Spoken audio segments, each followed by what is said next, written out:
அஸ்ஸலாமு அலைக்கும் வரஹ்மத்துல்லாஹி வரகாத்துஹு. இன்றைக்கி துல்காதா பிறை 17. இன்றைக்கி இஸ்லாமிய வரலாறுல நீதிபதி ஜுரை ரஹ்மத்துல்லாஹ் அவர்களை பற்றி தான் பார்க்க போகிறோம். இவங்க வந்து கூபாவில் ஆட்சி செஞ்சுக்கிட்டு இருந்தாங்க. இவங்க இஸ்லாமிய வரலாற்றை 60 ஆண்டுகள் வரை தொடர்ந்து நீதிபதியாக பொறுப்பு வகித்த ஒரு மனிதராக இருந்திருக்காங்க. இவங்க அரசராக அவங்க யாராக இருந்தாலுமே, அது அரசராக இருந்தாலும் சரி, சாதாரண ஏழை மக்களாக இருந்தாலும் சரி, அவங்க ஆளுக்கு ஏற்றாப்புல தீர்ப்பளிக்காமல் நேர்மைக்கு மட்டும்தான் தீர்ப்பளிக்கக்கூடியவங்களாக இருந்திருக்காங்க. ஒரு தடவை அலிர் அலி அவர்களுடைய கவசம் காணாமல் போகுது. அதை ஒரு யூதன் எடுத்து வச்சுருக்கான். அதை தெரிஞ்சதுக்கப்புறம் அலிர் அலி என்ன பண்ணுறாங்கன்னா, அதாவது அந்த நாட்டு அரசர் யாராக இருந்திருக்காங்க அப்படின்னா ஜுரை ரஹ்மத்துல்லா, அதாவது கூபாவுடைய சரிங்களா, கூபா ஆட்சி செஞ்சுக்கிட்டு இருந்திருக்காங்க. அப்போ அவங்கள்ட்ட போய் ஜுரை ரஹ்மத்துல்லா அவங்கள்ட்ட போய் இந்த மாதிரி விஷயத்தை முன்னிலையில் வைக்கிறாங்க. அப்போ ஜுரை ரஹ்மத்துல்லா சொல்கிறாங்க, இங்கே இதுக்கு சாட்சி என்ன, அதாவது யூதன் வச்சுருக்க அந்த கவசம் உங்களுடையதான் சொல்கிறதுக்கு உங்களுக்கு சாட்சி என்ன அப்படின்னு சொல்லும்போது ஹசன் அலி என்ன பண்ணுறான், அலிர் அலி என்ன பண்ணுறாங்கன்னா, அவங்களுடைய மகன், அதாவது யார், ஹசன் அலியை சாட்சியாக கொண்டு போயிருக்காங்க. அப்போ அதை ஜுரை ரஹ்மத்துல்லா ஏற்க மறுக்கிறாங்க. ஏன் அப்படின்னு சொன்னால், அது ஒருபட்சத்தலமாக என்னது சாட்சியாக இருக்கும். அதாவது வாப்பாக்கு மகனை சாட்சியாக ஏற்றுக்கொள்ள முடியாது. அதனால் இப்போ யார்கிட்ட அந்த கவசம் இருக்கோ அவங்களே அந்த கவசத்தை வச்சுக்கட்டும் அப்படின்னு சொல்லிட்டு தீர்ப்பு வழங்கிட்டாங்க. இதை பார்த்த யூதன் அலிர் அலியே ஒரு ஆட்சியாளர் தான், ஒரு கலிஃபா சரிங்களா, அப்போதைய கலிஃபா அலிர் அலி. அப்போது அவங்களுக்கே என்னது, நம்ம இப்போ என்ன நினைப்போம், ஒரு பெரிய இடத்துல இருக்காங்க அப்படின்னு சொன்னால் அவங்க என்ன சொன்னாலும் ரைட்டாக தான் இருக்கும் அப்படின்னு சொல்லிட்டு நம்ம என்ன பண்ணுவோம், அவங்களுக்கு தானே சாட்சியாக நம்ம தீர்ப்பு வழங்குவோம். ஆனால் ஜுரை ரஹ்மத்துல்லா என்ன பண்ணிடுறாங்கன்னா, அந்த சாட்சியை ஏற்க மறுத்துட்டு யூதனே அந்த கவசத்தை வச்சுக்கட்டும் அப்படின்னு சொல்லிடுறாங்க. இதை பார்த்த யூதன் ரொம்பவே ஆச்சரியம் அடைஞ்சு உடனே அங்கேயே இஸ்லாத்தை ஏற்றுட்டு முஸ்லீம் ஆயிட்டார். அல்லாஹ்வுடைய ஆற்றல், தாவரங்களுக்கு தண்ணீர், உயரமான ஒரு இடத்துலேருந்து நம்ம தண்ணீரை ஊற்றணும் அப்படின்னு சொன்னால் நமக்கு ரொம்பவே சிரமம் ஏற்படும். அதுக்கு மோட்ரு போடணும், அப்புறம் என்ன பைப்பு இழுக்கணும், மேலேருந்து ஊற்றணும், இந்த மாதிரி பல சிரமங்கள் இருக்கும். ஆனால் அல்லாஹ் இந்த பூமியில் பலவிதமான மரங்களும் செடி கொடி எல்லாத்தையுமே என்னது வளர வைக்கிறான். எல்லாமே பூமிக்கு அடியில் தண்ணி, அதாவது கீழேருந்து ஊற்றுற மாதிரி அந்த தண்ணி என்னது வேருக்கு போய், வேர்லேருந்து அப்படியே எல்லா இலைகளுக்கும், மர இலைகள் அது எல்லாமே போய் என்ன ஆகுது, அதுலேருந்து நமக்கு பழங்களோ பூக்களோ எல்லாமே கிடைக்கிது. இது எல்லாமே அல்லாஹ்வுடைய மிகப்பெரிய சான்றுகளில் ஒன்றாக இருக்குது. ஒரு ஃபர்லை பற்றி ஜம்ராத்தில் கல் எறிதல்.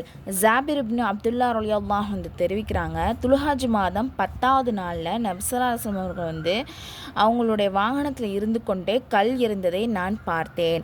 அப்போது ரசூல்லா சொல்கிறாங்க, ஹஜ்ஜின் விதிமுறைகளை என்னிடம் என்ன பண்ணுங்க, கற்றுக்கங்க. இதற்கு பிறகு ஹஜ்ஜு செய்ய நான் வருவேனாங்கிறது எனக்கு தெரியாது அப்படின்னு சொல்லியிருக்காங்க.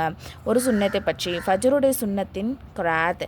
இப்னு உமர் ரலியல்லாஹு அறிவிக்கிறாங்க, நபி ஸல்லல்லாஹு அலைஹி வஸல்லம் அவர்கள் ஃபஜ்ருடைய சுன்னத்தில் குல்யா அய்யுகல் காஃபிரும் மற்றும் குல் ஹுவல்லாஹு அஹத் ஓதியதை தொடர்ந்து 1 மாத காலம் வரை நான் என்ன பண்ணியிருக்கேன், செவியேற்றிருக்கேன் அப்படின்னு சொல்லியிருக்காங்க.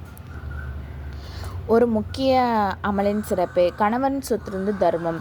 நபி ஸல்லல்லாஹு அலைஹி வஸல்லம் சொல்லியிருக்காங்க, கணவருடைய அனுமதியுடன் வீண் விரயம் இல்லாமல் தர்மம் செய்யும் மனைவிக்கு முழுமையான நன்மை கிடைக்கும். மேலும் அந்த பொருளை சம்பாதித்த கணவருக்கும் அதே அளவு நன்மை கிடைக்கும்.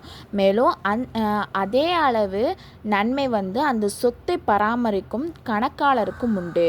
ஒருவருக்கு வழங்கப்படும் நன்மையால் மற்றவருடைய நன்மை என்ன பண்ணாது, எதுவும் குறைக்கப்பட மாட்டாது.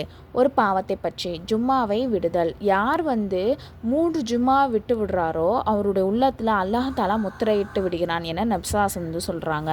உலகத்தை பற்றி உலக மோகத்தின் அச்சம்.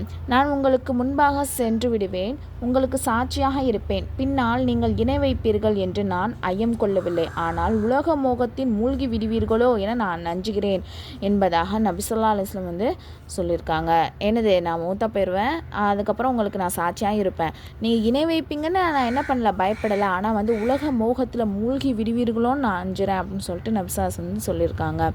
மறுமையை பற்றி இறுதி நாளின் சாட்சி குர்ஆனில் அல்லாஹ் தஆலா சொல்கிறான், இன்னும் நட்சத்திரங்கள் அழிக்கப்படும் போதே, மேலும் வானம் பிளக்கப்படும் போதே, அன்றியும் மலைகள் தூசிகளை போல் பறக்கடிக்கப்படும் போதே, மேலும் தூதர்களுக்கு தம் சமூகத்தாருக்கு சாட்சியம் கூற நேரம் குறிக்கப்படும் போதே, அந்த நாளுக்காக இவையெல்லாம் பிற்படுத்தப்பட்டிருக்கின்றன, தீர்ப்புக்குரிய நாளுக்காகத்தான் அப்படின்னு சொல்லிட்டு சூரா முர்சலாத்தில் அல்லாஹ் தஆலா சொல்கிறான். நபி வழி மருத்துவம் கோதுமை மாவின் கப்பியும் மருந்தாகும். உம்மு ஐமன் ரலியல்லாஹு அவர்கள் வந்து கோதுமை மாவை சலித்து ரொட்டி செய்து ரசூலுல்லாஹ்க்கு வந்து கொடுக்குறாங்க. அதை பார்த்த ரசூலுல்லாஹ் இது என்ன அப்படின்னு கேட்குறாங்க. தங்களுக்காக தயாரிக்கப்பட்ட எங்கள் தேசத்து உணவு அப்படின்னு அந்த பெண்மணி சொல்கிறாங்க. உடனே ரசூலுல்லாஹ் வந்து மாவை சலித்து நீக்கிய கப்பியையும் இதிலேயே சேர்த்து பிசைந்து ரொட்டி செஞ்சிடுங்க அப்படின்னு சொல்கிறாங்க. இதுக்கு என்ன விளக்கம் தர்றாங்க அப்படின்னு சொன்னால், மாவில் உள்ள அந்த கப்பி இருக்கு இல்லையா, அந்த கப்பியோட ரொட்டி சாப்பிட்டோம் அப்படின்னு சொன்னால் நாட்பட்ட மலச்சிக்கலுக்கும் நீரிழிவுக்கும் பயனுள்ளதென நவீன ஆய்வின் மூலம் என்னது தெரியப்படுத்துகிறாங்க. இப்போ உள்ள சயின்டிஸ்ட் வந்து இதை வந்து கண்டுபிடிச்சிருக்காங்க. இப்படி கப்பியோடு சாப்பிட்டா இந்தந்த நன்மைகள்லாம் இருக்குது அப்படின்னு சொல்லிட்டு குர்ஆனின் அறிவுரை. குர்ஆனில் அல்லாஹ் தஆலா சொல்கிறான், பாக்கியம் பெற்ற இவ்வேதத்தை உம்மீது அருளியுள்ளோம்.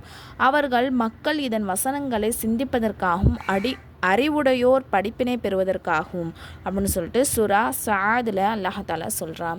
இன்ஷா அல்லாஹ் இன்றைக்கி நீங்கள் தெரிஞ்சுக்கிட்ட விஷயத்த உங்களுக்கு தெரிஞ்சவங்களுக்கு எத்தி வைங்க. அஸ்ஸலாமு அலைக்கும் வரஹ்மத்துல்லாஹி வபரகாத்துஹு.